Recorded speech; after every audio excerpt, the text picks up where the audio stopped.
Wel, bore da, good morning. Welcome to the service. Croeso mawr i'n gwasanaeth ni eto, pan ych chi yma mewn person neu yn dilyn ar y we. Jyst i'n atgoffa ni o beth sy'n digwydd wrthnos yma te.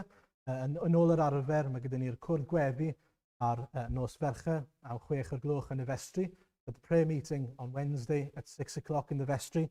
And then the house group at 7:20, if you'll notice, where we'll have a chat first of all and a type of fellowship, and then moving on to study following that on Thursday on Zoom. And if you need a link to that and not already receiving it by email, please let us know. We can add you to the mailing list.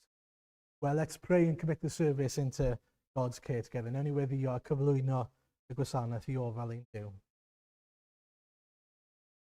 Arglwydd Dduw, I ni mor ddiolchgar I ti yn bod ni'n gallu dod at ein gilydd I dy geisio di fel hyn eto.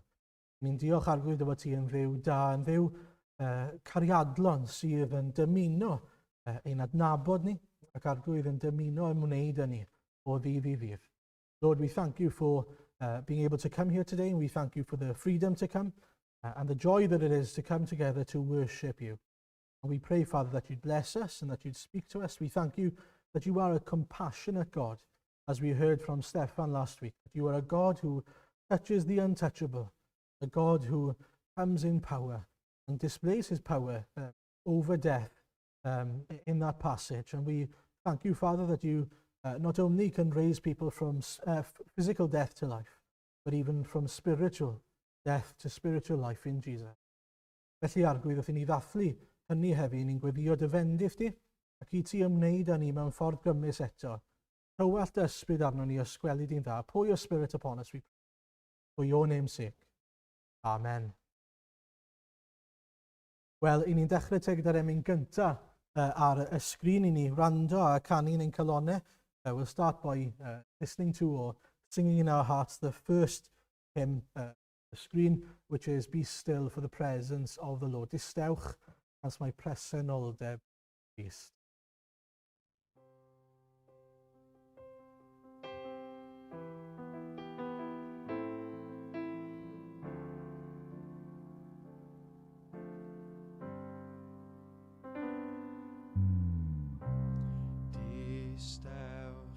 My presenoldeb Christ, y sanctaidd i'n gerllaw. Dewch plygwch ger ei ffron, mewn dwfn barchedig fraw. Di bechod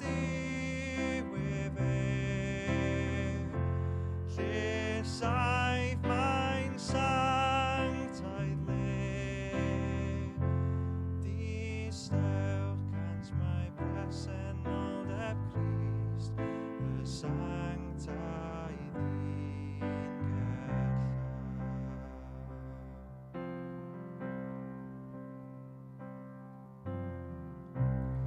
Distewch cant gogoniant Christ ei hun,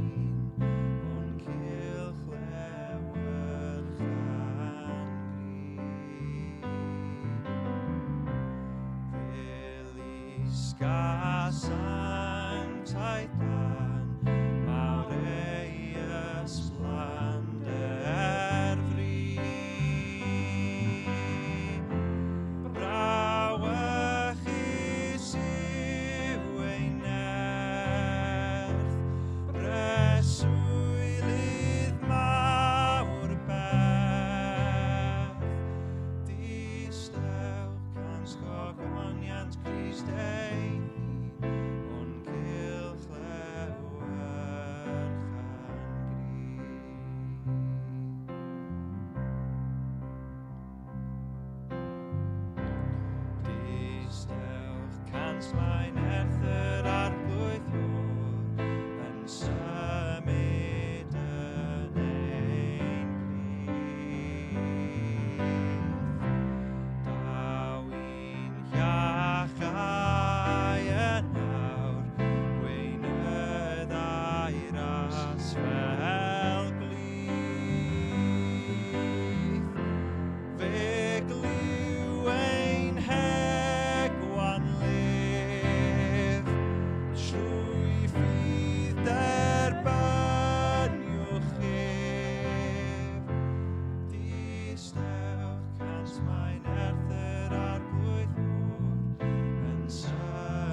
Wel, mae darlleniad heddi yn dod o Ioan 17, a ni'n cario ymlaen yn ein cyfres, ni'n parhau yn y gyfres yma sy'n yn edrych ar weddi Iesu Grist. We're continuing in our series looking at the prayer of Jesus, and the theme is knowing Jesus then. And we're looking at verses 9 to 20 today. So if you have your Bibles, you can follow along, or it'll be on the screen in English, and I'll read in Welsh. Felly, Ioan 17, 9 i 20.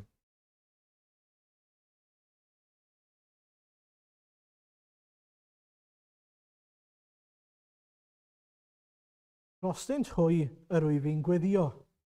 Nid dros y byd yr wyf fi'n gweddio, ond dros yr rhai a roddais di mi, oherwydd eiddo ti ydynt.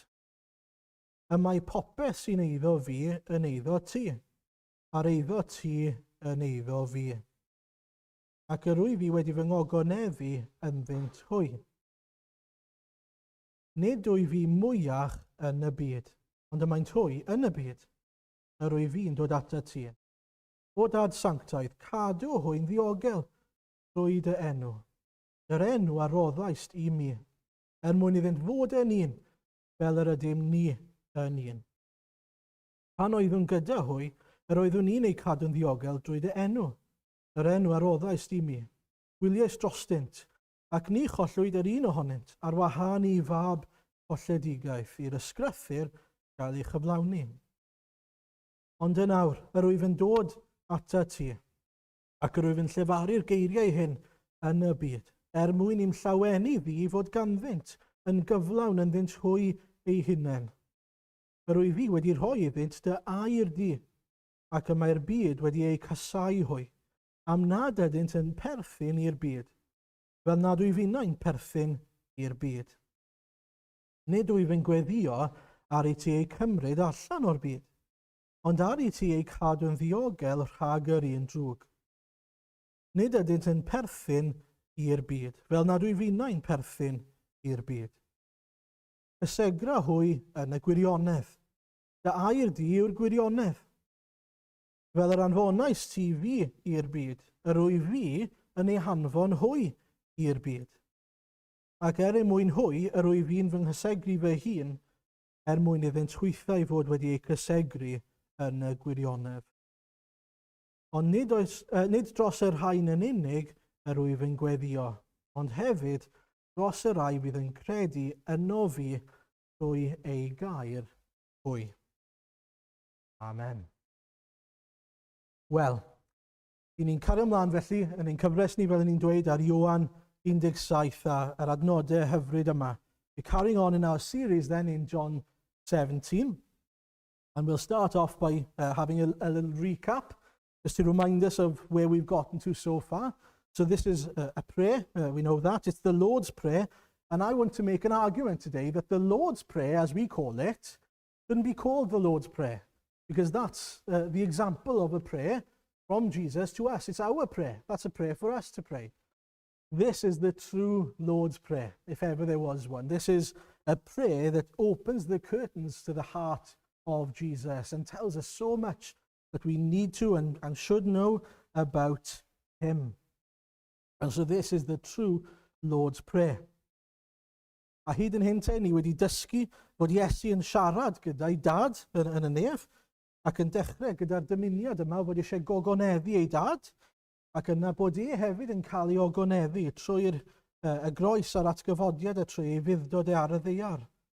A ni'n gwybod mae ei fwriad trwy farw ac atgyfodi oedd i roi bywyd i ni, bywyd tragwyddol, a mae adnabod Iesu Grist yw bywyd tragwyddol. Ni'n gweld hynny'n adnod 3. A wedyn ni'n gweld, we saw that Jesus values us, that we are precious to him, that we are precious to him because of the seed of the gospel that's been planted in us, and because we've accepted and believed the message that he told us. And we have trusted in wonderful comfort, isn't it? Knowing a prayer. Jesus. A mae yna lawenydd dofn yn dod i ni fi'n credu, yn enwedig fel rhiant enghraifft, wrth dweud rhywbeth wrth eich plant a gweld ar ei wynebau nhw i bod nhw'n credu beth. Os chi wedi cael y profiad yna, mae'n profiad hyfryd. Mae'n dod â llawenydd i fi pan i fi'n dweud wrth Joseph, does dim y fath beth i gael a monsters. A gweld ei wynebau hapus, yn llawn nefedd wedyn o wybod, mae ymlacio allai dogel oherwydd hynny. Well, so much so then that you can imagine the joy it brings to Jesus when he sees that us, his children, have accepted his forgiveness. And he sees not our faces, but our hearts light up with joy and peace and assurance, having accepted the message of the gospel. Ond heddiw te, wrth i ni edrych ar y weddi yma, fi eisiau gofyn cwestiwn i ni. Wyt ti'n teimlo yn unig? Wyt ti'n teimlo falle yn dy daith fel Cristion fel bocsiwr falle ar ben dy hun yn y boxing ring yn erbyn Satan a chi on the ropes. Os ydych chi ddychmygu y darlun yna. Fi'n credu bod ni gyd yn cael cyfnodau fel hyn, bod ni'n teimlo fel bod ni'n brwydro trwy ein bywyd ysbrydol ni, ein cyfediad ni ar ein penni'n hunain. A bod ni'n stryglo gydag e. A fi eisiau edrych ar esiampl o y brenin Dafydd, oedd yn sicr wedi teimlo fel hyn. Dyma mae'n dweud yn Psalm 13. David says in Psalm 13, "How long, Lord, will you forget me forever? How long will you hide your face from me? How long must I wrestle with my thoughts and day after day have sorrow in my heart? How long will my enemy triumph over me? Look on me and answer, Lord my God, give light to my eyes, or I will sleep in death. And my enemy will say, I have overcome him, and my foes will rejoice when I..." See the description of his walk with God at the moment. In this particular time, he feels as if God has left him, that he's on his own, fighting, trying to battle his way through life. A dwi'n siŵr bod ni gyd wedi profi rhywbeth o'r profiad yna. Ni'n teimlo falle fel bod Duw yn rhyw fath o fam aderyn yn ein gwthio ni mas o'r nyth yna. Fel babis bach ac dyna ni, mae'n fly or die, mae'n sink or swim. Ond mewn gwirionedd, dyw hynny ddim yn wir.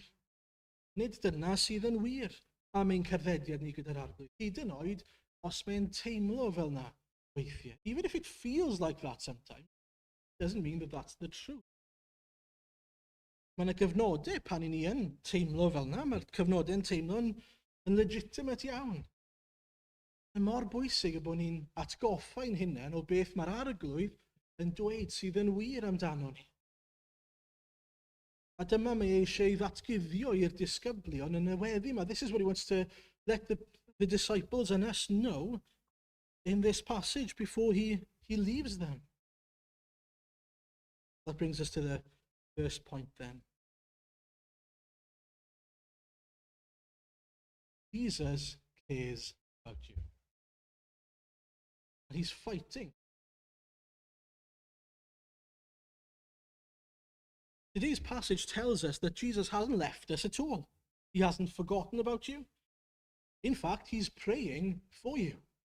Jesus is praying for you. I find that amazing. Jesus is praying for you. Jesus doesn't just convict you of your sins and you become saved. He forgives your sins, which is an amazing thing in and of itself, and then kicks you out into the world to fight your way into heaven, as it were. Let's see how good you are. No, not at all. Jesus is not only for us, but he is with us. A sylwch ar amseru y weddi yma. Mae e just cyn marw ar y groes. A mae eisiau'r disgyblion i wybod, i fod e'n mynd i ei gadael nhw, dyn nhw ddim ar eu pen eu hunain. Dyn nhw ddim heb help. Mae'n gweddio o flaen y disgyblion. He's praying in front of his disciples. He wants them to know this. He wants them to be comforted by this knowledge. He's fighting for them. A mae'n y golwg iddyn nhw fan hyn o beth fydd e'n ei wneud iddyn nhw, a beth, pwy mae'n poeni amdano, beth mae'n poeni amdano. Yn y weddi, mae'n ni'n gweld yr holl bethau sydd yn bwysig i'r arglwydd Iesu. I ni'n un ohonyn nhw i hyfryd, yn gofal ni, yn bywyd ysbrydol ni. Felly mae'n paratoi nhw gyfer yr hyn sydd i ddod. And this is his concern then, this is his heart for his people more than anything else. It's their spiritual condition and well-being. You look at the prayer, what you see is that he cares about how they are doing in their walk, how they are doing spiritually. And if we're honest, we would pray more about the things and the people that are closest to us, don't we? We tend to do. We pray about the ones we love the most. And when they're really hurt, we really pray. Well, Jesus is praying for you. Shows you how much he cares then. He prays for you as a saved soul, but still a weak soul. A weak soul that matters to him. Nawr, diw na ddim I ddweud fod Iesu ddim yn poeni am y rhai sydd yn golledig, wrth gwrs bod e'n poeni. Ond mae yna rhywbeth arbennig fan hyn. Dyw e ddim yn gweddio yn yr un ffordd drostyn nhw. Fan hyn mae'n eiriol dros ei bobl. Mae rhaid I chi fod wedi eich achub mwyn iddo felly gwneud hynny. In fact, Jesus makes a very clear distinction between those who are in Christ and outside of Christ. There's a huge gulf between human existence and life in Jesus Christ. It's a huge difference that we often perhaps make light of. What it says in 1 John 5. And this is the testimony: God has given us eternal life. This life is in his Son. Whoever has the Son has life. Whoever does not have the Son of God does not have. It's a big difference. The difference between life and death. True life in Jesus. A'r hyn, wrth gwrs, sydd yn fwy arbennig am y weddi yma, yw'r ffaith mae Iesu, sydd yn Dduw, sy'n gweddio drosto ni. Mae Iesu'n dweud yn adnod 10, y mae popeth sy'n eiddo I fi yn eiddo ti, a'r eiddo ti yn eiddo fi. Os neb ond am Iesu'n gallu dweud hynny. Gallwn ni ddweud mae popeth sy'n eiddo I fi yn eiddo I ti, os Duw sydd wedi rhoi popeth I ni. Ond allwn ni ddim dweud fod popeth sydd gan Dduw yn eiddo I fi. Mae Iesu'n gallu dweud hynny. And so Jesus is interceding on our behalf. He's letting the disciples know, look, even when I'm gone from earth, I am still fighting for you. I am still interceding on your behalf. And understanding what that means is crucial for us. Firstly, then, we see in the prayer that he is praying that the Father would keep us. He's praying that the Father would keep us. In the same way that Christ kept us when he was on earth. Whether Spurgeon, you have been redeemed, but you still must be kept. You have been regenerated, but you must be kept.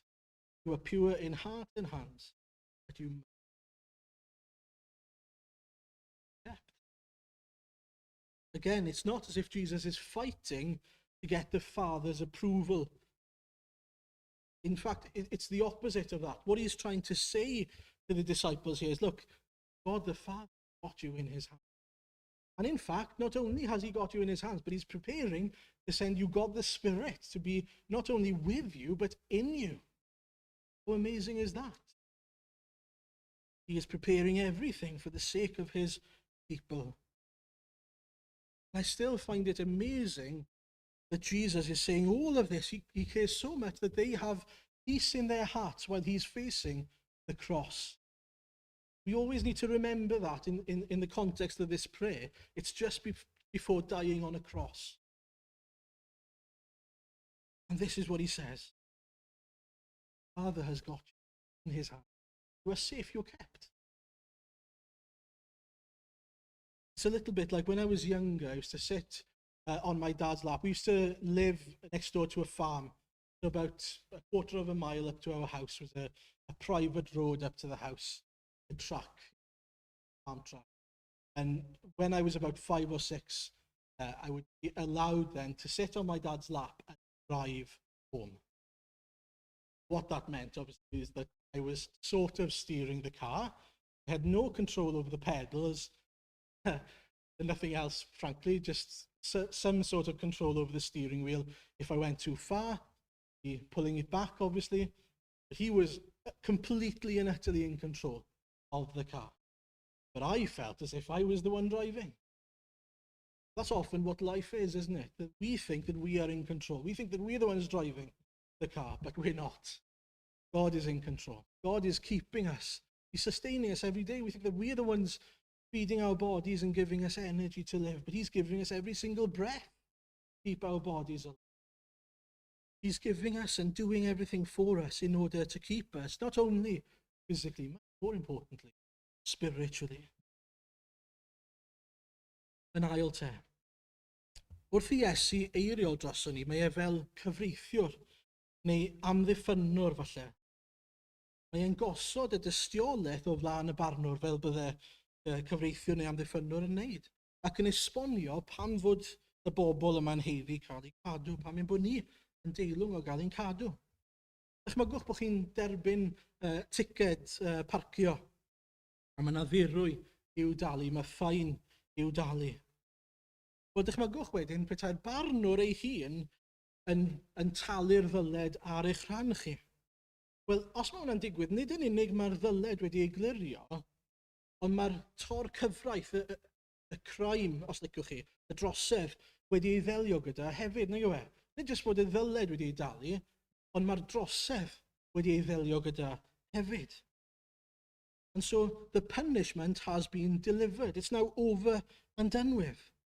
And that's what Jesus pleads on our behalf. When we come before him and we sin, he is pleading on our behalf, showing the evidence, which is the cross and the resurrection, that the price has been paid. Even the crime has been dealt with in Jesus Christ. Been paid in full. Dwedodd hi'n diwynydd, our continuing on in Jesus is not left to our own efforts alone. The world, the flesh, and the devil are so mighty, so pervasive, and so seductive that we could never keep ourselves in our own effort. If we stay with Jesus, it is because Jesus has prayed for us. Father. Now that really teaches us about the way we should see our own condition, our own lives, in even from the period of salvation up until the last day. You're only here because... Now, why am I saying all of this? Well, what a comfort that is for us, knowing that Jesus is fighting, pleading on our behalf, knowing that we wouldn't be here unless it was Jesus holding us, fighting on our behalf. Not only is he with us, he's for us, and he is in us by his Spirit. But he's praying even now for you and me. Depends. Now Satan is going to flip that around in our heads, isn't he? He's going to make us think that because we are falling all the time, because we're sinning all the time, we're a hopeless case. Jesus doesn't want us anymore. But Jesus says, no, I'm holding you up. I'm keeping you. I'm going to forgive you. I have forgiven you. I'm pleading on your behalf, even when you sin. A mae hwnna'n gysur i ni, achos sa'n gwybod amdano chi, ond dwi'n gwybod yn nghalon fy hun mod i'n ddiffygio yn ysbryd. Dwi'n cwmpo. Dwi ddim yn gweddio fel y dylwn ni, dwi ddim yn ceisio'r arglwydd fel y dylwn ni. Ac oes yn sicr mae lle i fi dyfu yn y pethau yma i gyd. Dyn ni'n ysu na ni i fod y bobl mae Iesu eisiau ni fod. Ond wrth i'r arglwydd ein perfeithio ni, ni'n gwybod bod e ddim yn dibynnu arno. Ni'n gwaredwr ni fydd yn cario ni adre. It's a little bit like that. Do you remember the 400-meter runner, Derek Redmond? I've mentioned him before, I'm sure. Barcelona Olympics, 94. He ran the 400-meter race, and the final. And as he was the favourite, I believe. He started the race off and he was going well. I think he was in the lead at first, then he pulled his hamstring. His father ran from the stands down onto the track, put his arm under him, carried him. Great picture. He always has us, will carry us home. Thinking about knowing Jesus then, which is our theme, of course, what do we see of Jesus here? We just see how selfless and loving and kind he is, don't we? He's thinking about his disciples even before heading to the cross, which is just incredible when you think about it. He's about to be separated from his Father, this perfect union that's always been for eternity. And still what's on his mind is, well, I want them to have peace. I want them to know that I'm with them. I'm fighting for them. Shows you just how selfless Christ is. If the cross was in front of me, I know in my selfish nature, I'd be thinking about me and just me. I have to go through this. I have to do this. This is going to be painful for me. But Jesus is thinking about them, not himself. Fi'n credu bod hwnna'n gwneud i ni garu Iesu'n fwy. Os nag yw hwnna'n gwneud i chi garu Iesu'n fwy, sa'n gwybod beth fydd. Dyna'r esiampl i ni, ynddo fe? Sut ni'n gallu efelychu Crist? Wel, i fod ar un golwg ar bobl eraill. Bod ni'n meddwl amdano ni, sut allwn ni caru nhw? Ni'n gweld eu gwerth nhw. Ydynwyr eraill a'r colledig mewn gwirionedd. Ydyn ni'n gweld gymaint mae'r Iesu'n ei trysori nhw fel mae wedi drysori di. Dwi'n mynd herio ni ein hunain i ofyn y cwestiwn yna. Dwi'n siarad am fy mrodyr a fy chwiorydd fel mae Iesu'n siarad amdano nhw fan hyn. Ac yn ei trin nhw. So that's the first point then. The longest point you'll be glad to hear. Jesus is fighting, praying for you. He is with you. Secondly then, Jesus cares about our. We read in verse 11, Holy Father, protect them by the power of your name, the name you gave me, so that they may be one, as we are one. Mae Iesu wedi paratoi ffordd i ni ei adnabod nag yw e. Ond ni wedi gweld yn adnod 3. Ond mae angen i ni ddeall bod Iesu wedi trefnu yn bod ni hefyd yn ei adnabod nid fel unigolion, ond fel pobl, fel cenedl, fel corff, fel priodferch. Mae eisiau ni fod yn un fel mae'r drindod yn un. Fel math o bobl mae'r arglwydd Iesu eisiau ni fod. And I haven't put this down on the slide, so I'm going to pause there for a second and just say, I think it's a great insight for us of how the devil is definitely trying to attack at the moment. I shared a bit of this in the prayer meeting. We live in a time where Satan is active, very active. And he's trying to find a way in to ruin the church, to find cracks in the church. And you know, I can't remember the last time they felt as if Christians were judging each other more than today. That there's a real division between Christians. And not even on the gospel. And that's why things are going wrong. It's not a gospel issue, it's secondary issues. You know, if you go on Twitter, online, on social media these days, you'll see evangelical pastors telling other people who are not of their flock, if your church isn't open at the moment, go and find another church. You see the problem? And you'll have the opposite as well. People saying, well, if your church is gathering together at the moment, go and find a church that cares about your community by staying at home. That's not a gospel issue. That's not a primary issue. That's a secondary issue. Now, we need to be careful that we guard our own hearts. I'm not talking about anyone in our membership,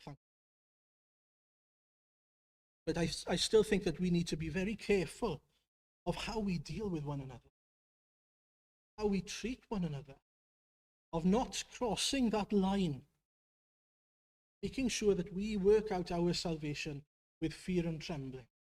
If you have an issue with a brother or a sister, go and speak to them personally, not airing out any dirty laundry online or anywhere else. But I think we need to see that Satan is at work, trying to ruin things within the church. You know what we can do? We can pray for the people we disagree with. We can love them. We can share with them personally and beg the Lord Jesus to help them. We can even be open to the idea that we might be wrong, that God might convict us if that is the case. But my prayer is that we would grow in unity as Jesus desires for us. That we can disagree well with people because they are our brothers and sisters. So pray for the unity of the church. If it matters to Jesus, it should matter to us. And I was thinking myself this week, in my own heart, how should I be dealing with my brothers and sisters at this time? So please don't think that this is an attack on anyone else. It is by no means that at all. It is more, this is what I was convicted of. I need to think about the way I love, I deal with, I pray for the brothers and sisters that I have.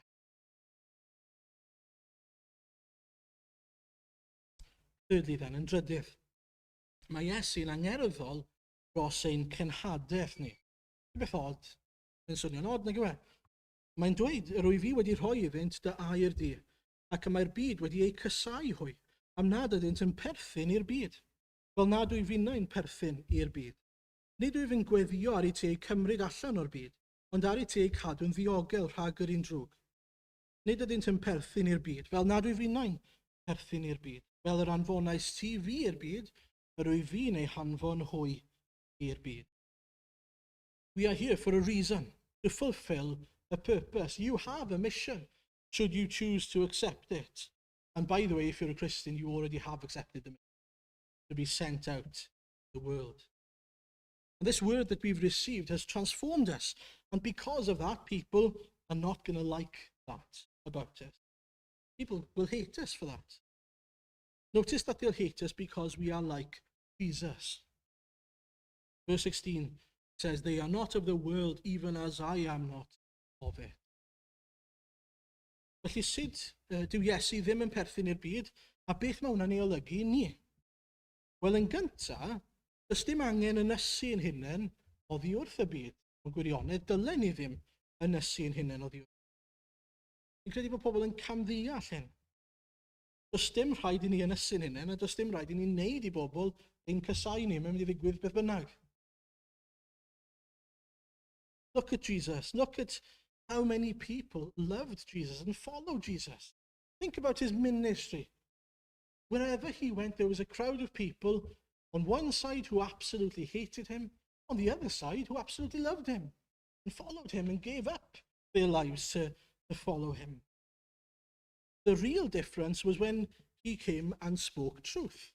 When he started speaking and saying things they didn't like to hear. And that's the difference, isn't it? They weren't offended by who he was, really. They were offended by what he was saying. They were offended by the truth that he preached. They hated when he said that he was the Messiah. They hated that he was the only way to the Father. They hated when he said that they need to repent of their sins. They hated when he said that money was an idol. Those are just some examples for us. Mae'n gweud, dyw e ddim eisiau ni gael ein tynnu mas o'r byd, ond fod e am i ni fod yn y byd, ac wedi'n cadw rhag yr un drwg. Mae'n dweud y gwrthwyneb mewn gwirionedd, fel yr anfonais ti fi i'r byd, rwyf fi yn ei hanfon hwy i'r byd. A'r gair groeg yna am anfon yw missio, sef groedd y gair wrth gwrs mission. A dyna mae Iesu'n ei wneud i chi ar mission. I wneud Iesu a'i groes yn hysbys i'r byd. Dyna ein mission ni. I ni i fod yn y byd, yng nghanol y byd, mwyn i'r byd gael gwybod pwy yw Iesu Grist. And I think we really do seriously need to consider what that means for us, that we are sent into the world. That means that our job is to be known by lost souls. Lost people need to know who we are and what we believe, what we stand for. If we are to fulfill this job, People who don't know Jesus need to know about us, to know who we are and what we believe. That's even my primary job, but I'm not doing a good enough job of it. And so I need to repent and ask him to forgive me for that, and ask him for strength and help. Show me how to do that, where to go, how to go about that. Give me grace and love and mercy alongside those words of truth. Because if we're not preaching the truth to people, there's no use of doing anything to them, is there? We're not telling them where to find, if you don't lead a horse to water, you're not doing anything for the horse. You can ride the horse, you can enjoy company with the horse, but you're not doing anything for the horse. You're kidding yourself. Now, you can't make the horse drink. You can lead him to water. That's our job. Our most important job as people who serve the Lord Jesus. Just a reminder from 1 Peter 2. Bydd ydych ymarweddiad ymhlith y cenhedloedd mor amlwg o dda, nes iddynt hwy lle maent yn awr yn eich sarhau fel drwy gweithredwyr o goneddi Duw, yn ni ydych ymweliad ar gyfrif yr hyn a welant o'ch gweithredoedd da. Yeah. I think that's really timely, mainly because he says there that they will see their good works and accuse you of doing evil. There ever was a time where you look around and you see that people are, Christians are being treated as evil, being good, being the right.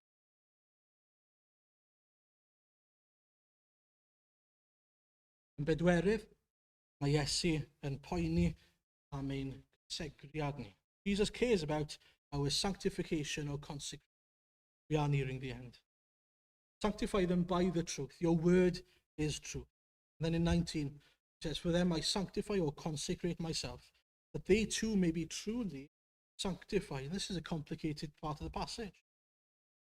Mae'r gair cysegri'n addas iawn fan hyn, achos mae'n dangos fod Iesu wedi gosod ei hun ar wahân i bwrpas dwyfol, i bwrpas nefol. Felly beth mae wedi gysegri ar ei gyfer? Wel, mae'r ateb yn yr ail hanner, yr adnod, mwyn i ni gael ein cysegri. Just to clarify that, Jesus says, I've dedicated myself to something so that my disciples might be sanctified or consecrated as well. Now, we often think of sanctification as a process, and that in part is true. It is a process. But it's actually, there's more to sanctification than even that. If you look back to the Old Testament, there were pieces of furniture, for example, that were sanctified or consecrated for the temple. The mountain where Moses went to meet with God was sanctified or consecrated. Felly mae sancteiddio yn golygu hefyd ein bod ni'n cael ein gosod ar wahân mwyn cyflawni pwrpas arbennig gan Dduw. A dyna'r ystyr felly. Mae Iesu'n dweud fod e wedi ei osod ar wahân i gyflawni pwrpas nefol, sef i ddod i'n hachub ni. Mwyn i ni gael ein gosod ar wahân, i wadnabod a'i wasanaethu fe. Daeth ei osod ar wahân mwyn i ni gael ein gosod ar wahân i'r byd. Ei hefyd wedyn bod ni wedi cael ein gosod ar wahân i fod yn sanctaeth. So what does that mean for us? Well, think about it like this. When an athlete is going for gold, they have to dedicate themselves to the task wholeheartedly, don't they? It means they miss out on the late nights with their friends. They miss out on eating the McDonald's. They miss out on their hobbies and interests.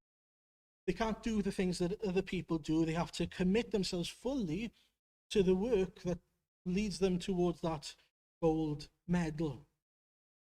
Felly ni, mae'n golygu gosod ein hunain ar wahân mwyn coron bywyd.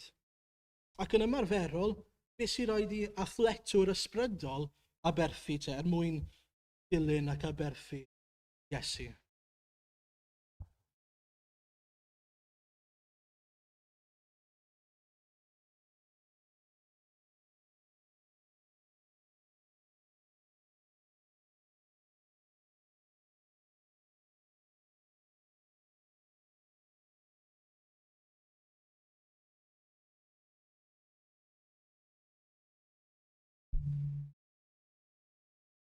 The going for gold means giving up the life of sin we once had.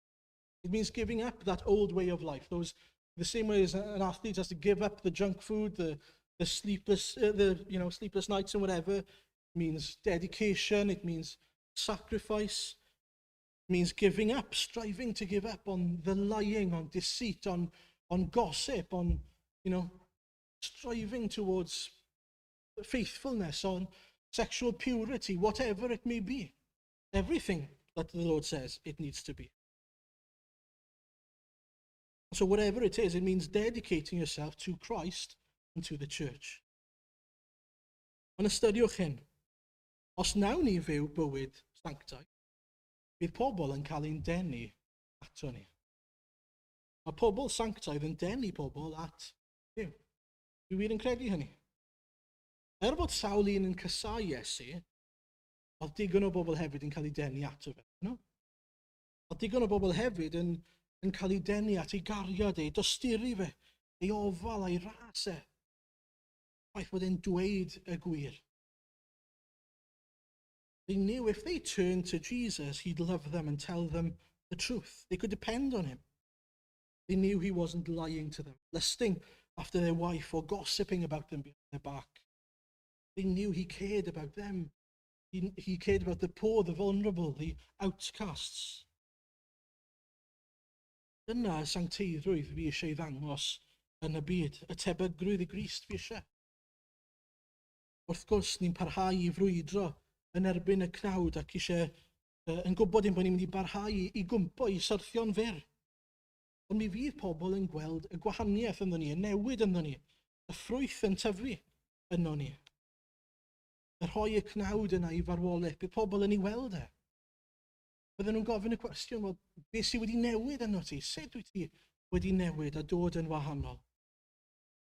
I gweddiwch y byddwn ni yn wahanol, sancta, yn halen yn y byd yma. Remember, as we read in 1 Thessalonians 4, verse 7, God did not call us to be impure, but to live a holy life. And finally, within about a minute, by the way, the last point. Mae Iesu yn angerddol am ein. Dwi eisiau mynd nôl, dwi wedi gadael y pwynt yma tan y diwedd, mae'n fer iawn adnod 13.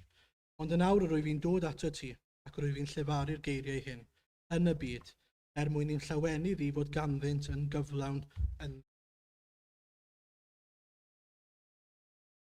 Jesus wants the disciples and us to have the full measure of his joy. He's about to die on a cross, and he says, I'm saying all these things from verse 1 to 12, if you like, so that my disciples might have my joy.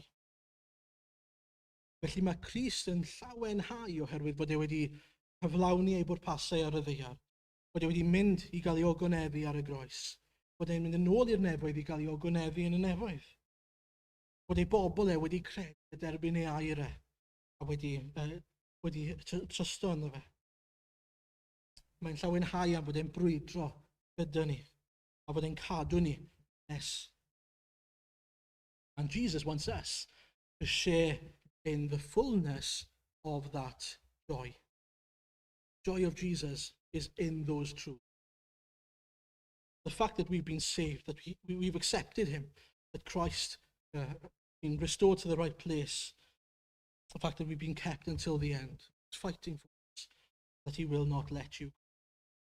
Christian, you can rest in that joy, rejoice being in that, in those truths. If you want true joy, in those things, knowing those things, experiencing those things for yourself.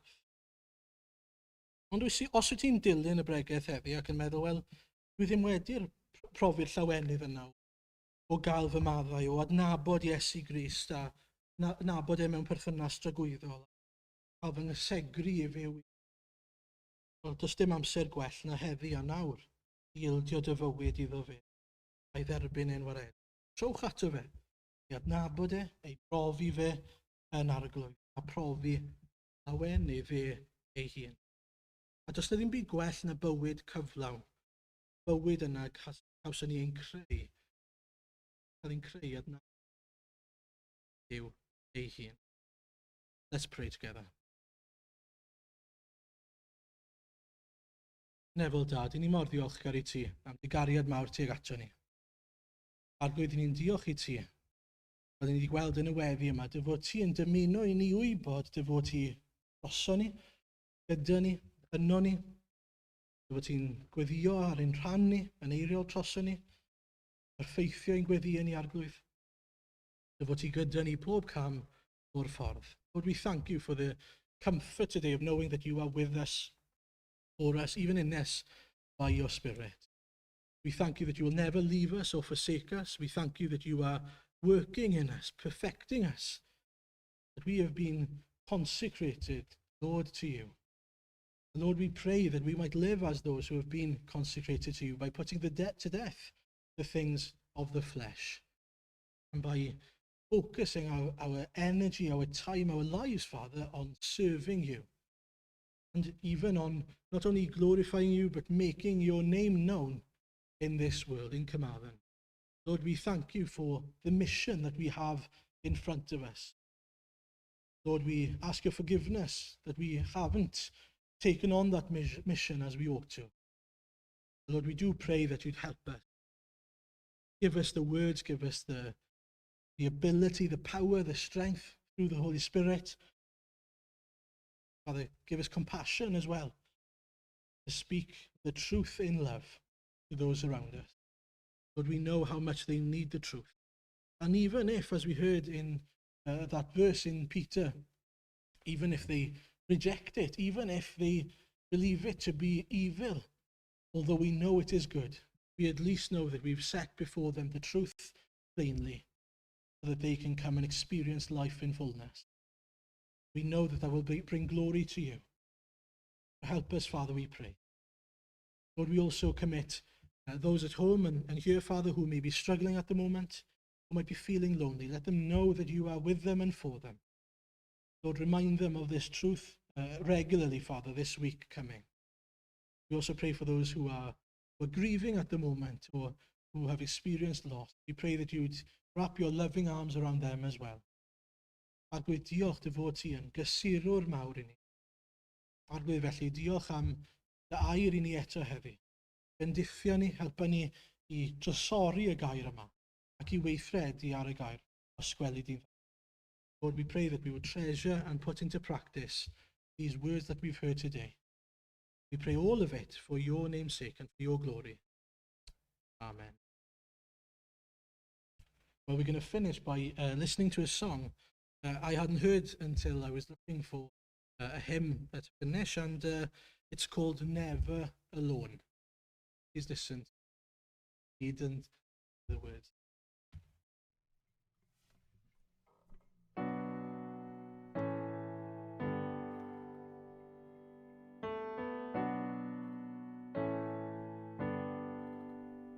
We're not alone, for Christ is here. Emmanuel, our God come near. We're not alone, for to our world Jesus has come, eternal word. And as he speaks, our souls laid bare. Naked, ashamed, sin is made clear, and yet he clothes us in his love. Never alone, Christ is with us, is with us.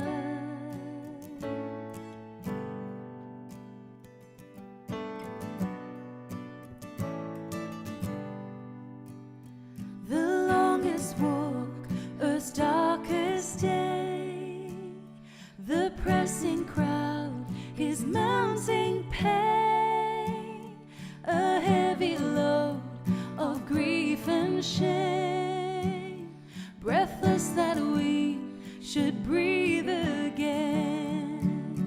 Father, forgive them, comes his cry. Silence from God blackens the sky, a creeping dread in every heart. Lost in the world, now God departs, God departs.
is now our cry, in joy and grief, in lonely sea, never alone, for Christ is us. He lives in us, we live in Him, until we reach that final day, when fears are gone, cast far away, we'll live secure, trust in His love, never alone. Christ is with us, He's with us.